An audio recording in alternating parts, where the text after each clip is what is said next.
Hello mga ka-housies! Welcome and welcome back to my channel. So for today's video ay pupunta naman tayo sa isang property dito sa may Santo Tomas, Batangas sa Valle Pio.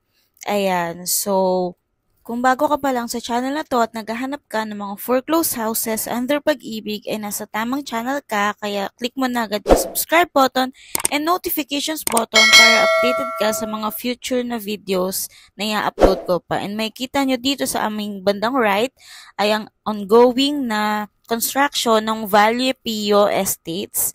Ayan. Pero ang pupuntahan nating property is sa phase 2. Surprisingly, ang ganda pa ng property kasi semi-furnished na siya, meron na siyang tiles sa loob, and meron na ring mga pintura, maayos na rin yung slab sa may second floor. And itong property pala na to is under siya ng third public auction ng Calamba, tranche 47215. Ang kanyang bidding duration ay simula August 13 to 19, 2024. And with that, meron kayong 10 to 30% discount based on your payment method. So, ito na po yung property. As you can see, isa siyang townhouse na may lot area na 45 square meters and floor area na 58 square meters.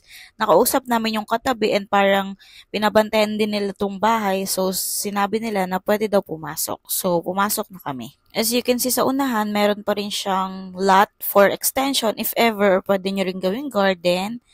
And sa kanila, ginawa muna nilang pansamantalang garden. So, ayan yung mismong property and ito yung daan papasok sa loob. As I also mentioned earlier, fully tiled na rin siya, semi-furnished. Ayan.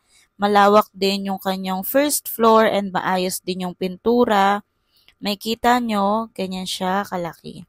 And then, sa may back part, meron ka pa ring lot dyan na pwede nyong gawing dirty kitchen. Ayan, so ito yung kanilang toilet and bath. Malaki din yung kanilang toilet and bath. Mayroong shower. Medyo may minor repairs lang sa roof. Ayan.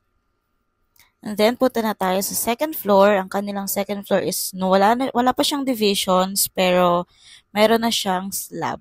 So, kayo na yung bahalang magpalagay ng divisions. Ayan, sobrang lawak niya rin. Though hindi siya naka-tiles dito sa second floor. With this house, ang magiging monthly amortization nyo lang pala for 30 years is around 8,000 to 9,000 pesos. And since nasa third public auction na siya, ibig sabihin 1,000 pesos lang ang need nyong down payment at pwede na kagad kayong lumipat sa property na ito.